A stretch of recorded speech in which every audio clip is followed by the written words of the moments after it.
was writing specifically about technology startups. So I was interviewing Vitalik Buterin, the founder of Ethereum. I got really curious into crypto myself. It was called World Crypto Economic Forum, and they would make me drink vodka with them.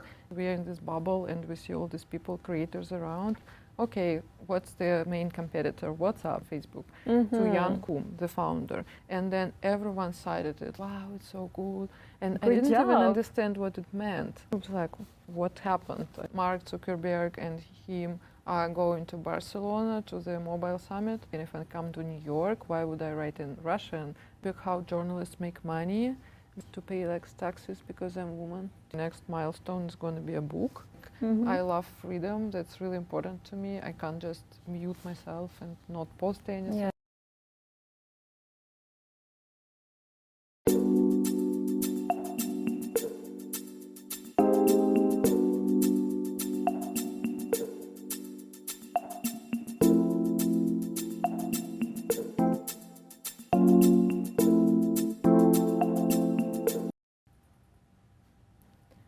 Hi, this is She Did It Show, and I'm your host, Daria Mudrova.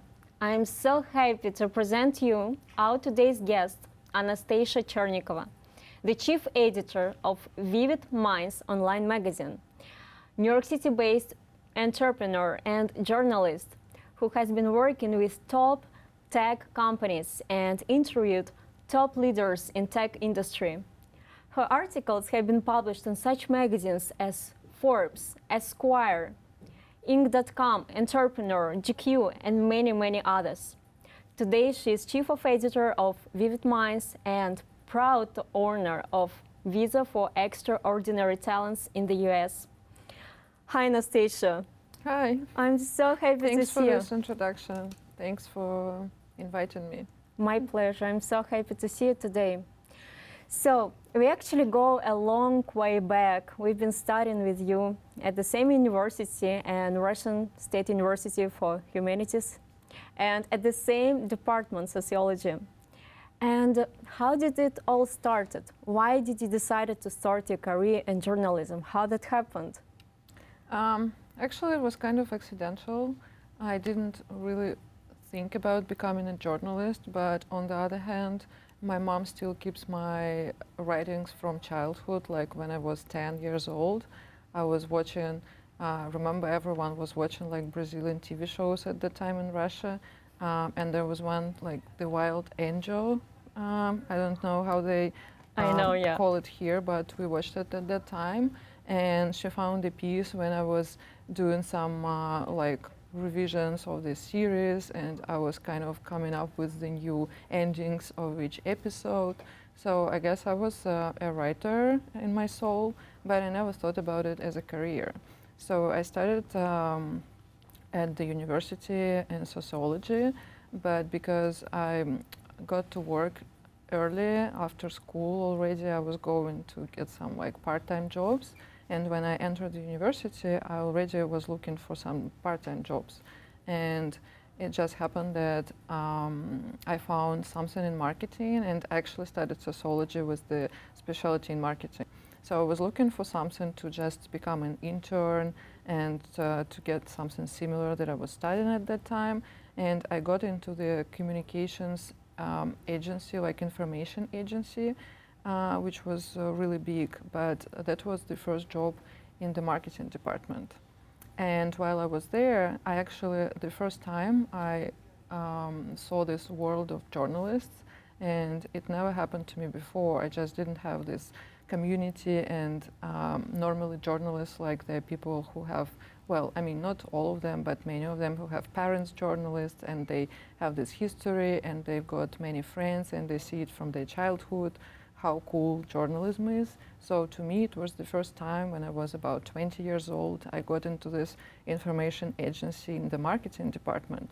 But I saw that like all the marketing was based around the work of journalists, and they were like the coolest ones. And actually my first article, because that agency was getting information, like delivering news on economics, so my first article was actually investment in arts, which was really funny. I was 20 years old, I didn't understand anything, but I was just calling experts. I was talking with my colleagues, journalists there, who were much older, and they've been in this space for like many years, and they said, oh, you need to get this opinion and this opinion, and then you kind of get this story. So that's what I did. For how long did you work there, and what happened next? So about 2 years there, and at that time I realized that I really want to go in the media space, and that's what I'm excited about. And sociology, it was cool. Like, I always loved the part about writing, again, because in sociology you have this math, right? All the statistics and numbers, that's what I was always bad at. And then another part when you interview people, and again, you want to get the opinion, so there's something that is very similar to journalism, right? Yeah, so exactly. You get public polls, you just want to learn, like, people's attitude to different subjects. So I guess I took that from the university, which was really helpful. But then I was looking for a media job, and a friend of mine introduced me to someone. So again, because I already got into the space, and I had some like journalists around me, people in the industry. Yeah, I was just going around saying that I don't need much money, I'm still studying, but I just want to go somewhere and start working. Yeah. Experience, to get more experience. Yeah. So, and after you decided to go and work for another magazine? Yeah, so I was invited to a project which like friends of my friends started, and they were looking for editors, but because they didn't have like a lot of money, they were not looking for like very professional person. So they hired like a girl who used to work for another publication, and then she invited me to be her kind of assistant editor. And there were just two of us at first.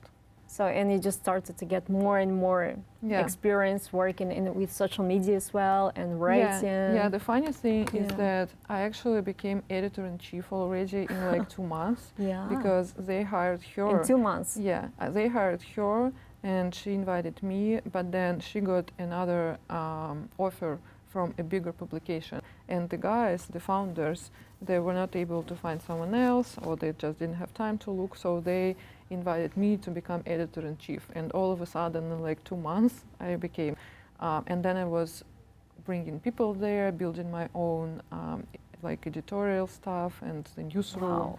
And I've got like 5 other journalists. Yeah, it was really a good time. So you've been already chief of editor, right, almost after university? Yeah, that's a bit of a reversal. And after a couple of years at that publication, I was thinking that I really need more experience from a good editor, So that's how I got, after editor-in-chief, I got in another publication with a really good editor-in-chief, and I became I got a lower position, but I was able to learn from. And decide to move to New York. You had such a nice career there. Now thinking about it, I really loved what I was doing in terms of journalism, and that's really who I am. But we'll talk about it later, because then after moving to New York, I had to go through very different paths, as like many of us do here, most of us immigrants. But yeah, it was all good before it started getting really like stifling and tough with the industry.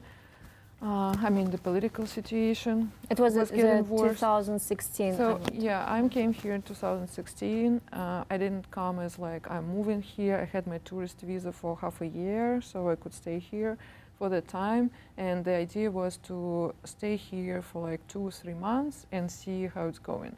But I had come to New York earlier, and I really loved the city. So after 2014, when the Crimea happened, and then the economy went down, and then our national currency ruble collapsed, and I was like, on the one hand, it wasn't that bad at that time as we see it now. I mean, people didn't get jailed that much, but already I felt this pressure, and in terms of money, like journalists have really small salaries, but then the ruble collapsed, and I'm the person Twice more. Yeah, and I really enjoy traveling, and I used to go to Europe a lot, and then I felt, okay, I already have a small salary, and now how I go to Europe, because, you know, I need money. And that was the first thing. Like in 2015, I was thinking that I really need to start earning in dollars or euros just to at least get part-time job, do something in English. And then second, my friends, I was a business journalist in Russia. So after the social media project, I moved into some business magazines, and I was always writing about entrepreneurs and founders. Like self-made entrepreneurs, no government money. They all started from scratch, and that was really exciting. And so after 2014, it got worse and worse, and many of my friends, entrepreneurs, they already started leaving the country. And I saw that.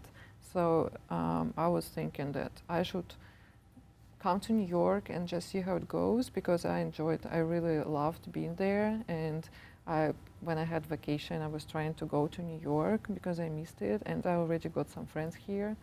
So yeah, I just packed my bag and just came here. Yeah. Wow. So, and actually you came here and you started to work in marketing agency, your own marketing agency, Blueberry Storytelling. And you have organized so many events in Berlin, San Francisco, New York with top blockchain leaders. How that happened? So you switched from journalism and to marketing. Yeah, so it's really helpful to be a journalist. I never thought about it that way before I needed money, because like again, when I lived in Russia and you're a journalist, you don't need that much money there. I never rented an apartment, you know, I was fine. But when I moved to New York, I started thinking, because in New York you always think about money. Like, I mean, especially when you just come, but now 6 years in, I'm not sure. Like I was thinking, okay, I'll get enough money and then that's it. But now I'm thinking I need more and a bigger apartment. So it's always this kind of, you're in a rush here. So I started looking into these connections and who I have, like what people used to come to me and ask me to help them with something. And because I was a business journalist and I was writing specifically about technology startups, my last articles before I moved out were mainly focused on blockchain, because it was the first time, I guess, when it got really like on the rise, ICOs, and people were investing in it.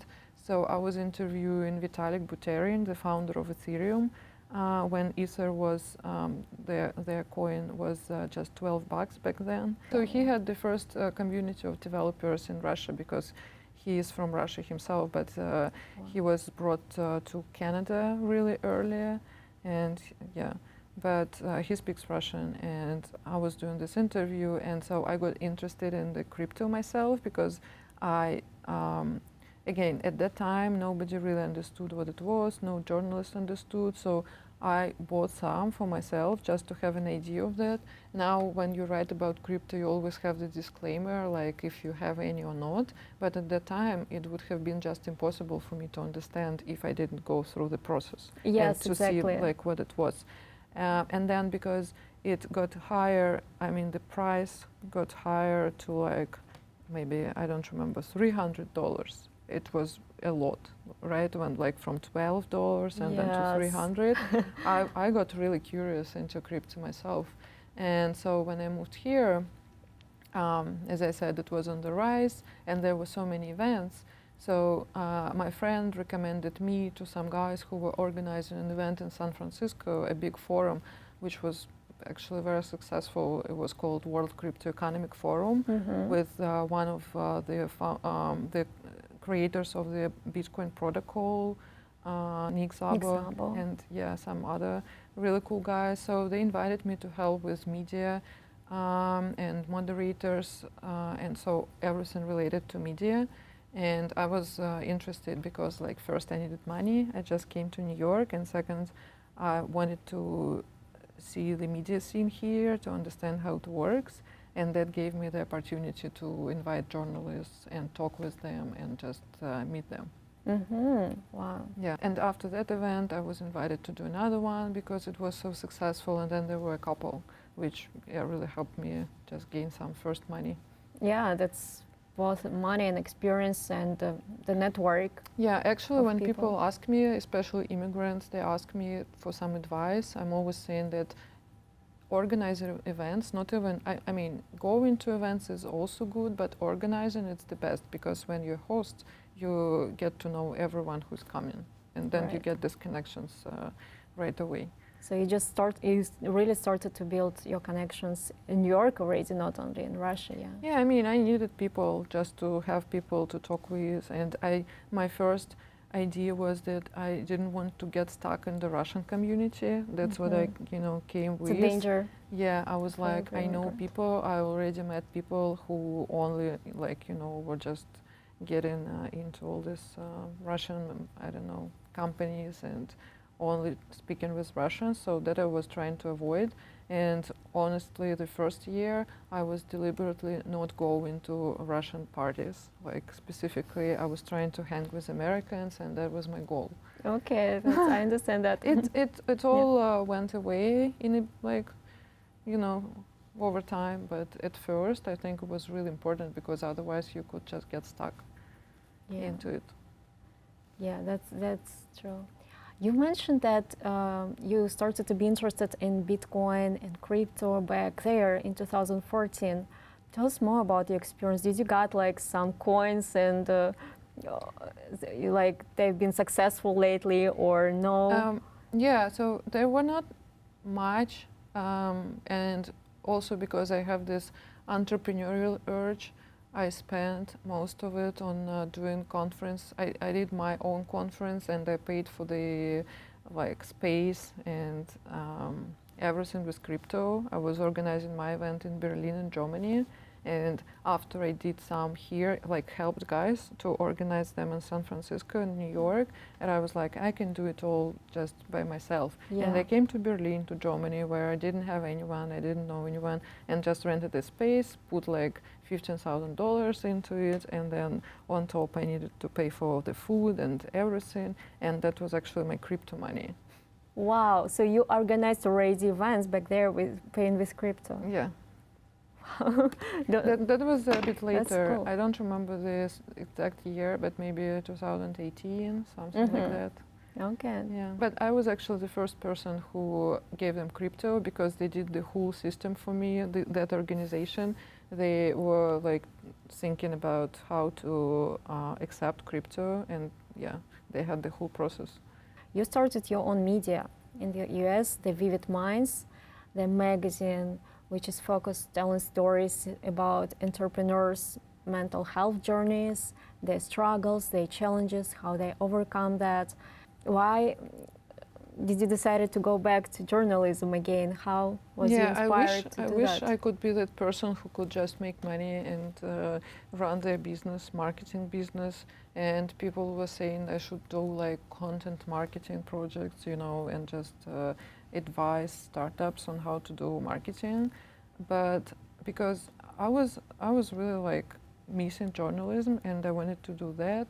And because after I had a few ideas. I could go to Columbia University or New York University, a master's degree. On journalism? Master's degree in journalism. I'm still thinking about it, but I was talking with a few people who were also coming from Russia, and they got this degree, journalism degree, at those universities. Mm-hmm.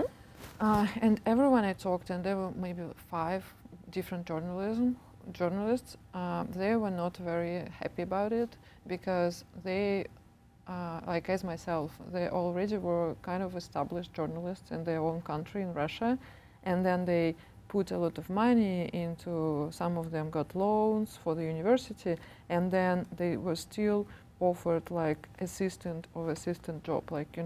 It's really hard to get into big publications, and you don't want to get to smaller ones because otherwise why would you get this degree, and why did you work for all these prominent, the biggest publications in your country? So you already feel that you deserve more, but then you can't really get into the New York Times and become the feature editor, which you want, maybe, which I would want, right? Yeah.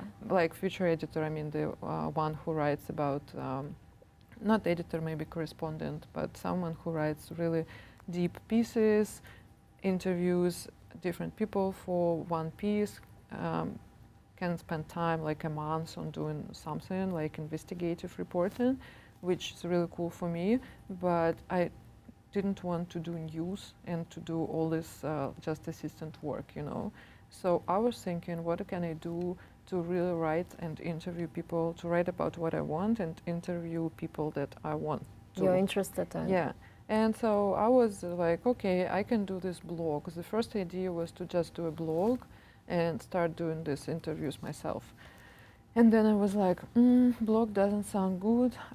Doesn't look even good. So I would reach out to people, they don't know me, they would look at the page and they would be like, okay, it's just someone's blog and there are no views, obviously, because it's just starting. So I was like, at least I will get the really cool design. So people will see that we have this potential for a cool media. And I started Vivid Minds as my project, my passion, where I wanted to interview like the first friends of friends, people who could recommend me to just someone who inspires them. And so that would be like leaders, how I call them, people who inspire me. And then I would just grow and find, you know, different, not friends of friends, but just reach out to everyone I want. And they would be happy because like everyone wants to speak with journalists and tell their stories. So Yeah. that was my idea, but then there were a lot of challenges, of course. Yeah, so and you actually having your own media, you became entrepreneur as well.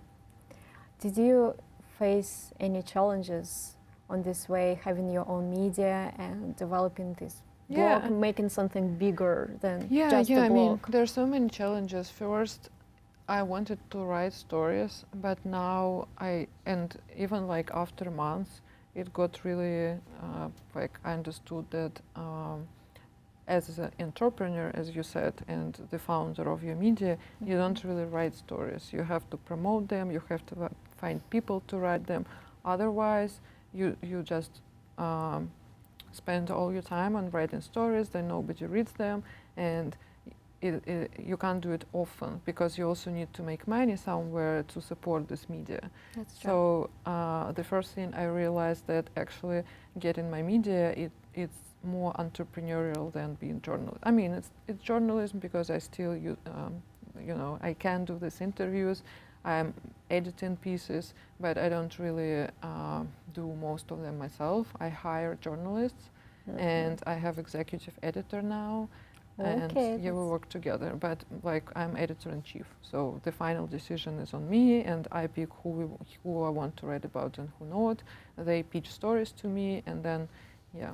Sometimes people are willing to share stories about the success, the successful results, and how those entrepreneurs you've been interviewing in this magazine have been willing to tell their struggles and challenges.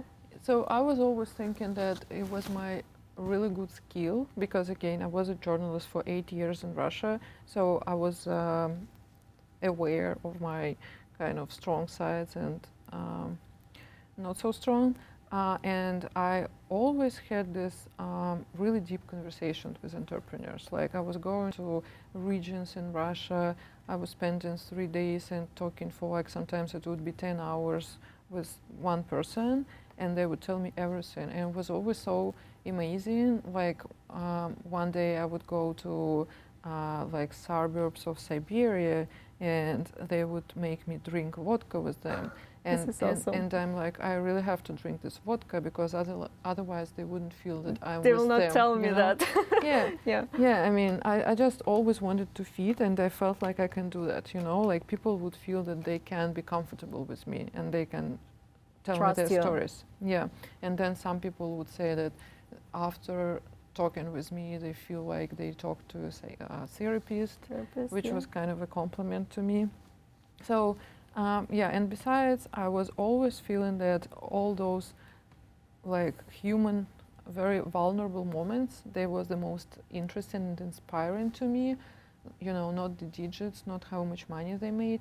Like the digits, I mean, revenue, all of that, it's important just to pick the person you want to speak with, because if they really achieved something, they can share these numbers, and you see them and you understand that there is something other than just going and, you know, picking someone who I don't know, would be just starting and they are trying to promote the company and just do PR around it. So you can always look at the numbers and see what's really worth, like this company worth. But what was always interesting to me is how they were going through self-development challenges, their mental like health again, how they were working on it, because it's always for entrepreneurs, they're always under pressure. Yeah, so I felt like that topic was really important. Yeah, the creator economy is growing, and right now there are big numbers of entrepreneurs and freelancers and content creators who struggle with so many different mental health. We were just talking with my editor yesterday about whether we think about creators as entrepreneurs or not. What do you think? The same. I would say yes, content creators are entrepreneurs, because like having a blog, it's like having media, and you also need, if it's part-time, whatever, full-time, you need to get, you need to monetize it. Sometimes you have different streams. Yeah, that's what I was thinking, but she said that they're not, and based on what she researched, kind of the bottom line is that they're not, because I don't know, to me, just anyone who started the company legally, you know, just your legal entity, that means that you're an entrepreneur. That's very easy for me. But she was saying like creators, there are thousands of them, and then they do like, I don't know, something which is not entrepreneurial, just posting stuff, but then when they do like something else, that means they're entrepreneurs. If you have your business entity, it's already gives you obligations to work with maybe financial, right? With lawyers, you actually go for the same financial procedures as obligations and to. there is actually a term, solopreneur, you know, when you're just one in your company. I'm wondering when, like, you know, because all around, it's probably because we are in this bubble and we see all these people, creators around, but then you start thinking about where we're gonna get like clothes from and the food from and all these facilities and people who really do all the hard work.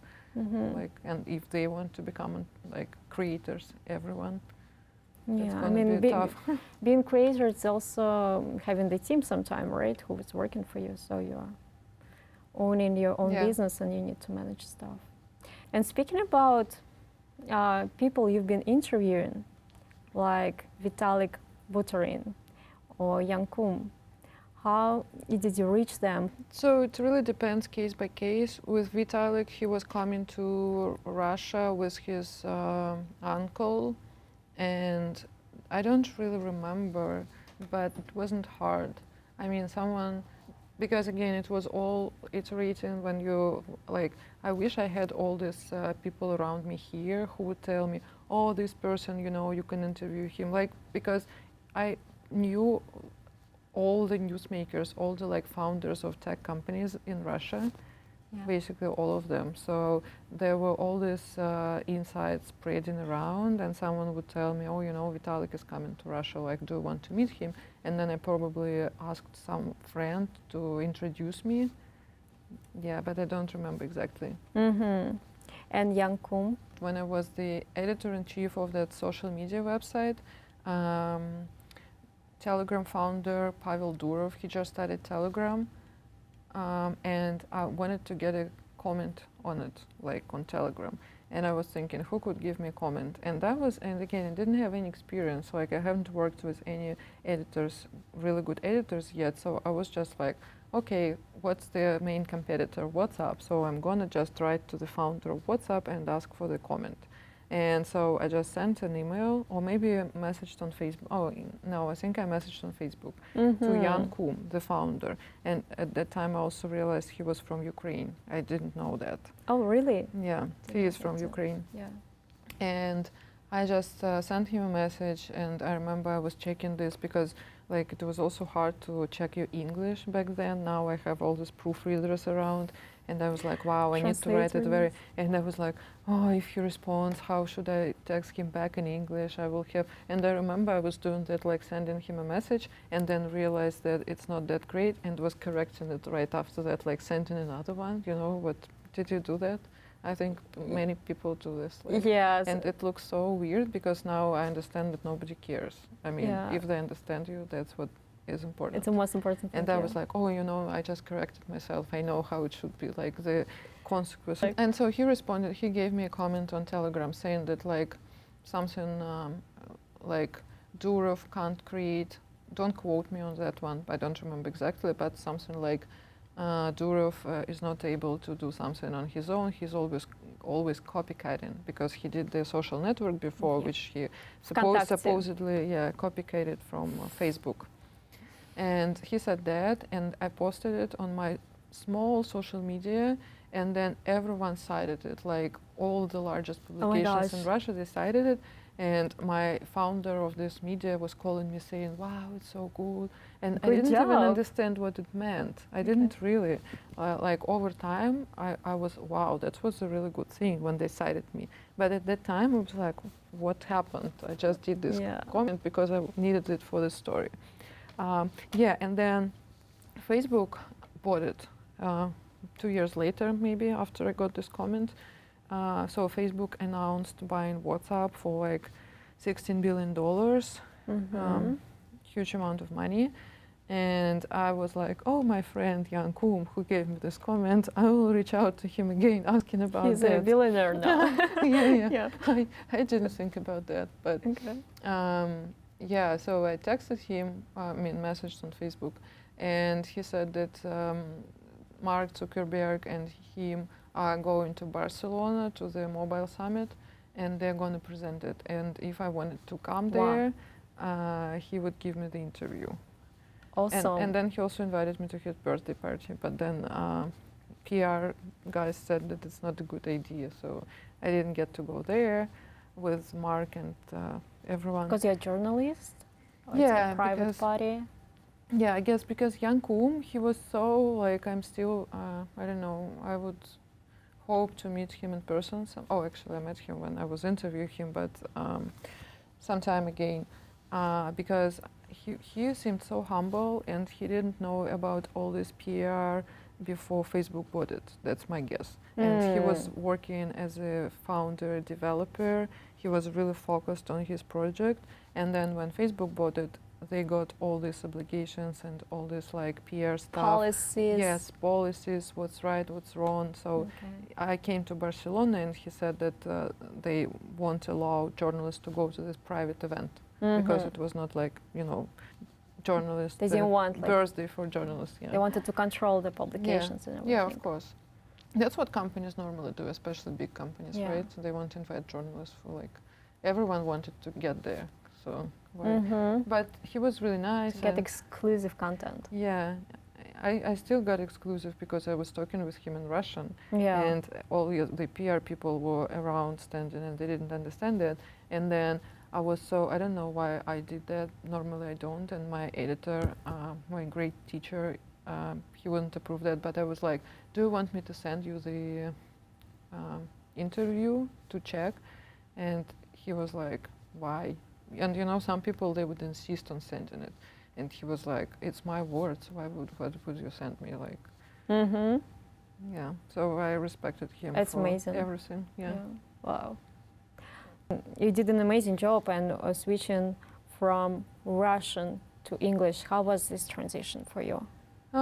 Your style is very eloquent and very nice. You have very nice English writing style. Yeah, that's funny how Americans compliment me sometimes. They're like, you're from Russia? Wow, your English is not that bad. I mean, it's not what they're saying. They're saying like, did you do English major here in the US? Because your English doesn't sound like you're from Russia. That's what they say.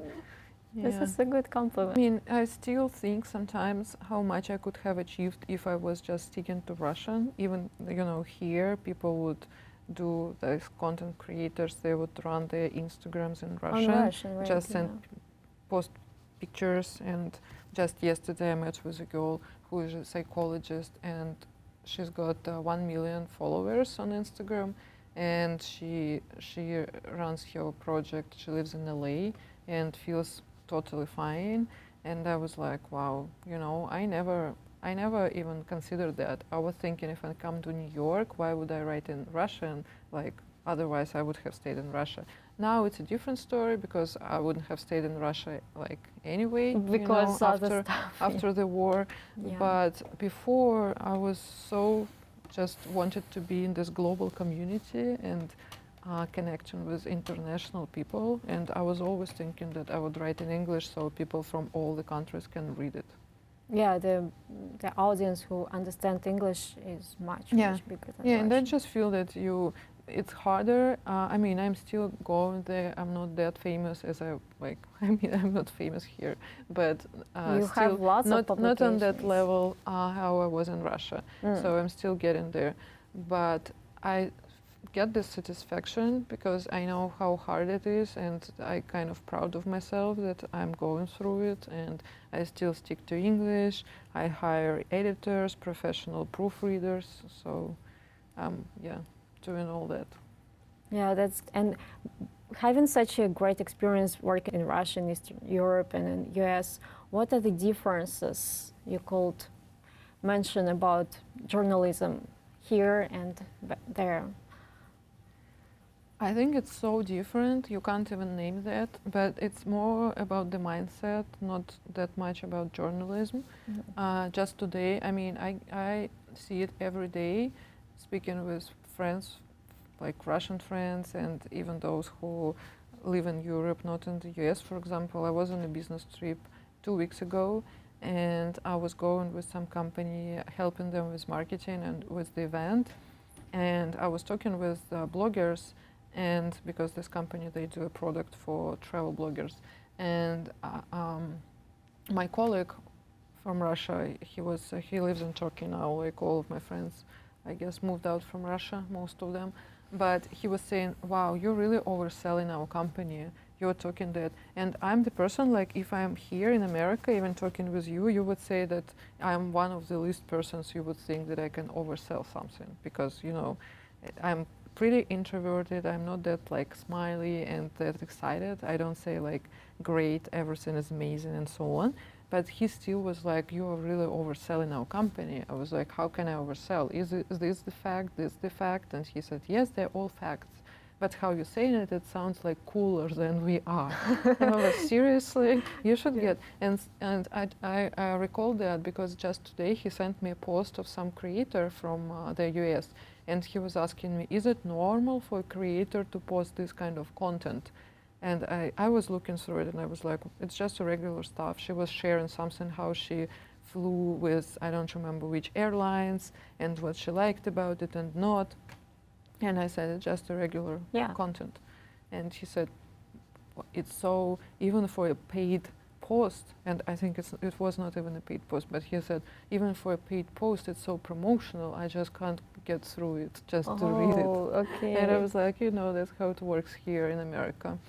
And so I can give you an example with journalism. One of my worst stories, which I didn't like in Russia, it was about a travel company.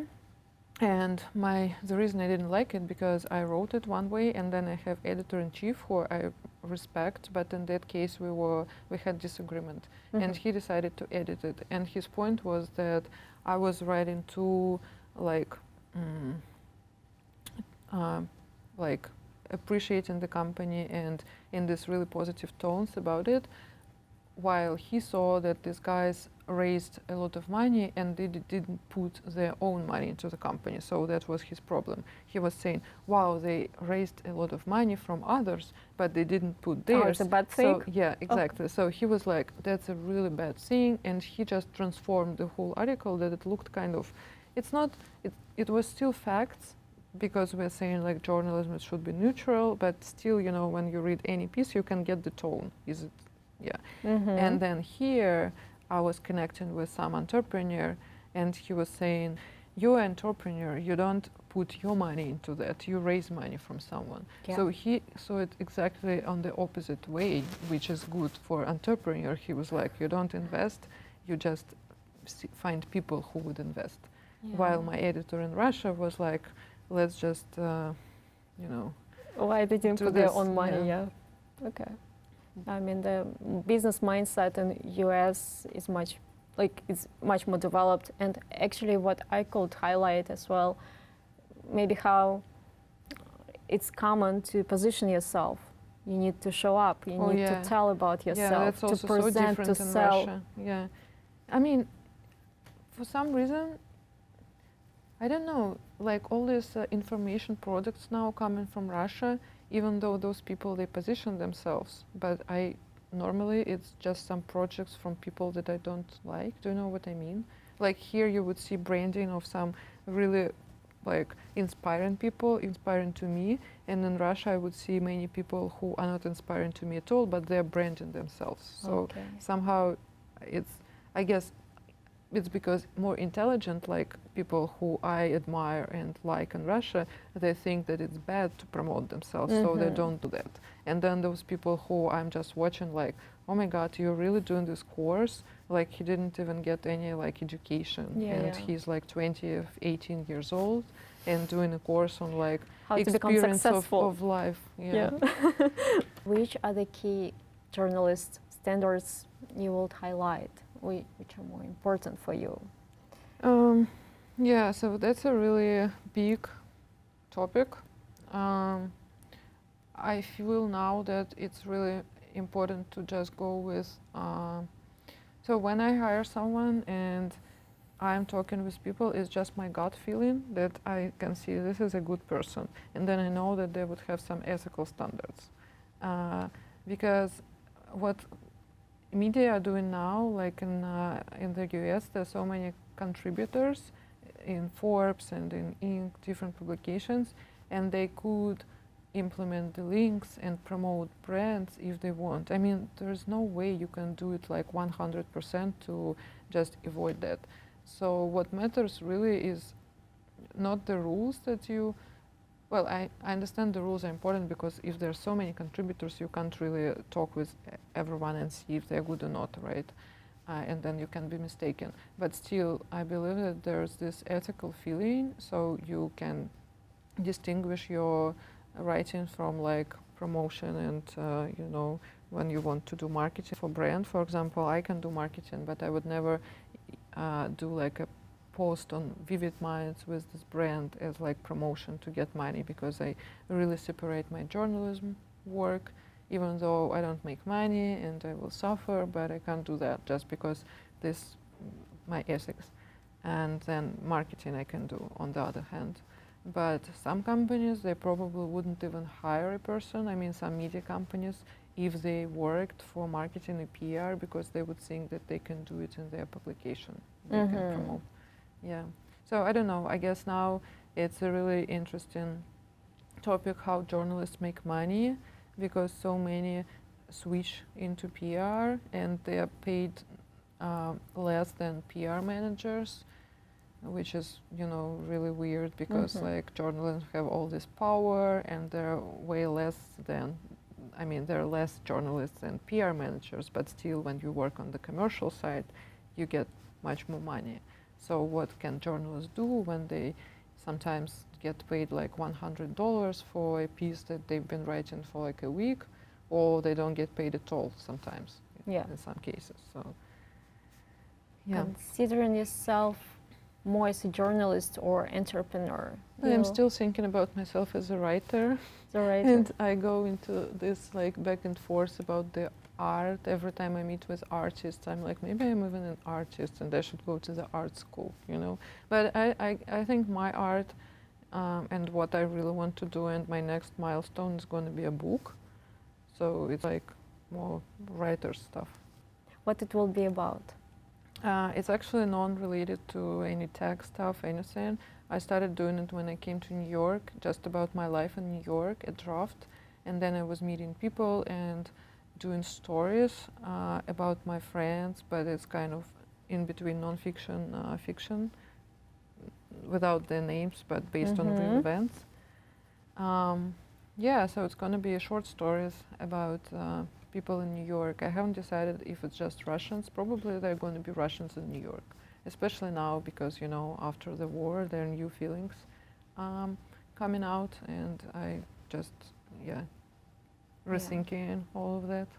The mindset is changing, especially if you're an immigrant here, and if you moved, I mean, we moved before current events, right? And people who are moving right now, they running from regime, and it's such a different Yeah, story. it's very different. So it's always like, you know, you have to write a book when you think about a book. And I was thinking about it 6 years ago. I started writing it and it was almost finished.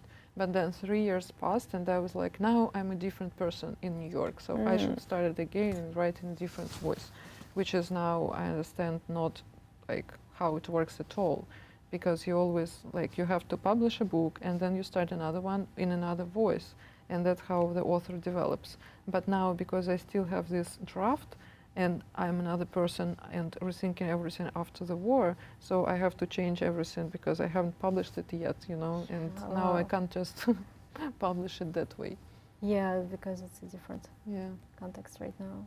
And giving an advice, like how to tailor your writing style for American media to be presented here and to promote your content and to have this balance. Yeah. Earning money and doing journalism. Yeah, I definitely don't know how to earn money, at least with Vivid Minds. I was trying to do an event, but like to invite sponsors for this event, but I don't know, maybe I need to find someone else who would help me with sponsorships and all of that. But it's really hard when you have this emerging outlet, not that many visitors, and you want someone to give you money, and it's mental health. Like, I don't know, probably with the, like in the future, I could do ads and some logos put in my newsletter with the mental health brands, like apps or something, so they could be interested. But it's hard. I mean, even from people who run other magazines, what I hear, they're all like struggling.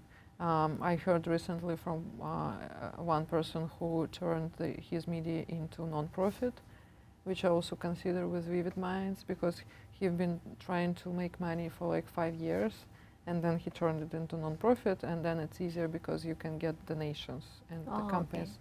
Okay. Yeah.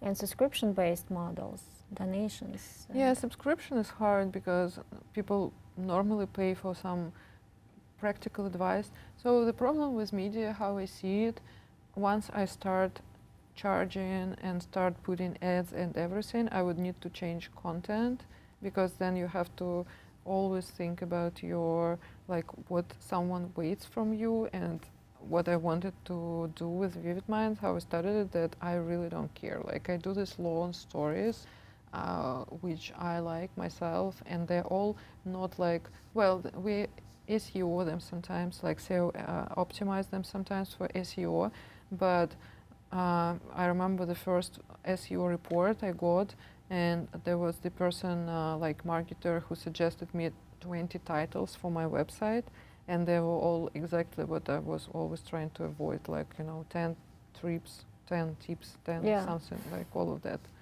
Yeah, so I don't know, it's hard to make money on media. I also want to write for bigger publications, so I want to kind of, you know, write more as contributor, so probably get paid there, which is not a lot of money, but then you can get some speaking engagements and just doing money on. Normally journalists make money just with some side gigs like speaking and consulting, I guess. Consulting, yeah. Yeah, and yeah, like some maybe the idea to work with some brand, but to keep the balance between what you want to post and to be kind of independent and just to put like ad time. Yeah, that's why it's easier to be a creator. When, like, creators normally, they don't have all this background in journalism, and I sometimes would look at it and they can do, like, I'm not judging now, at least I'm trying not to judge, but like I saw a post of a girl with a lot of followers, like millions, and she had a few mistakes in like 5 sentences, and I was like, wow, I would never do that. I just can't, you know. I would delete it right away. There were typos, not even mistakes, but you definitely see these typos, and you do it for like a really wide audience, and you don't even think about it. And because I have a like background in journalism, I guess, and I only have like 1,000 something subscribers on Instagram, but I still would think all, like if I see a mistake or typo, I would always just delete it. Well, work with editor. Yeah, I'm getting a bit easier at it, which I'm not sure is a good thing, but sometimes I would be, you know, it's just like stuff on Instagram, so. Stuff on Instagram.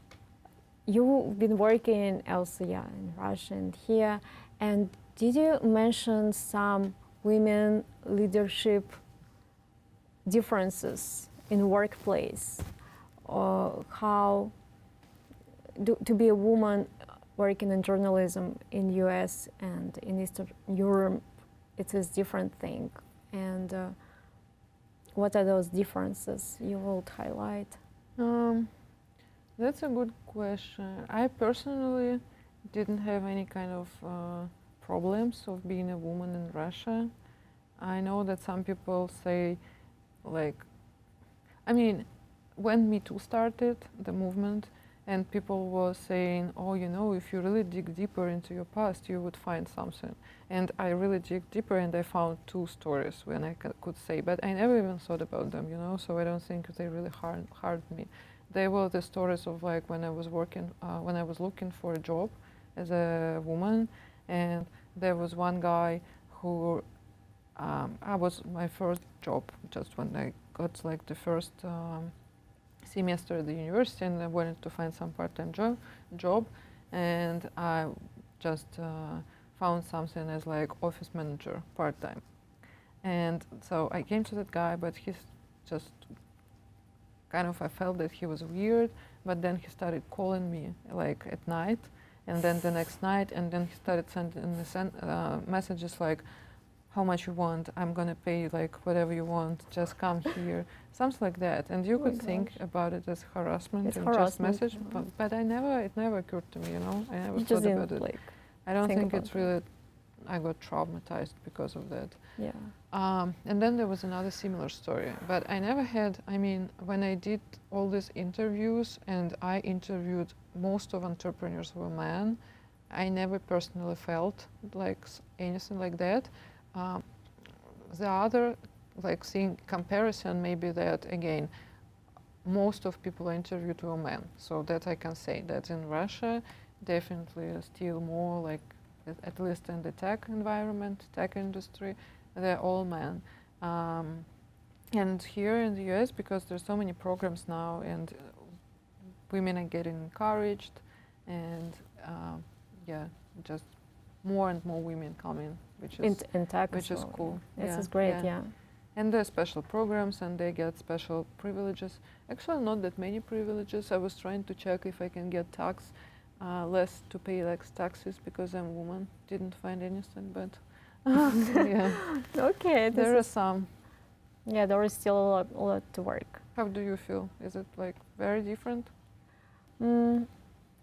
I feel the society is different generally. It's more, I'm feeling more protected here versus in Russia. Generally, the atmosphere here in the US is more secure for me as a woman. And I feel that if anything happens, I have institutions where I could go and say something and they will listen to me. And this is just, like in Russia, I don't have the support from institutions as a woman. That's maybe. Yeah, I didn't think about it in this, I mean, female perspective, just because I feel safer here generally about my life, not only being like a woman, you know, but just as a person, because now, especially now when people get jailed, and I'm pretty sure if I was in Russia, I would have been in jail now. Me too. Yeah, because because I'm so like, I love freedom. That's really important to me. I can't just mute myself and not post anything, not say anything. The same problem here. Yeah. Not a problem, I mean, but. Yeah, so it's definitely safer here. Yeah, that feels safer. What are some tips you will give to young girls who would love to build their media presence in the US and to be journalists here? Yeah, so some time ago it wasn't even matter if you had Instagram or Twitter account, but now if you're a journalist, Even contributors, big publications, they would ask like and see how many followers you have on Twitter, so it's also important. But still, I mean, I believe that the content that you write and the pieces, the interviews, they should be more important than your followers. So I would separate these two parts. I mean, for media presence, it's easier. You just have to be on Twitter, on Instagram, all the channels, especially Twitter and LinkedIn for business journalists at least. I mean, probably lifestyle journalism is more relevant. Instagram is more relevant, maybe TikTok. But I'm active on LinkedIn, always posting my stories there, which has been really great, and I connected with some good people there. And Twitter, I would say I'm bad at it, but it's really important.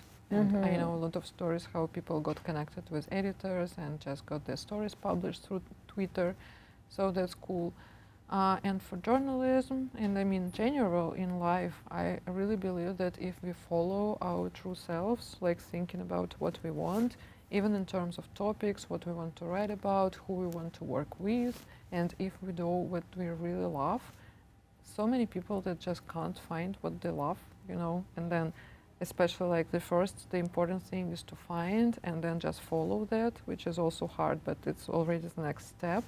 So first you just need to figure what you're really passionate about and what you enjoy doing, and then find different ways, and if one doesn't work, you find another way, and then you connect with people who could help you. Just, I think being in the right environment is really important.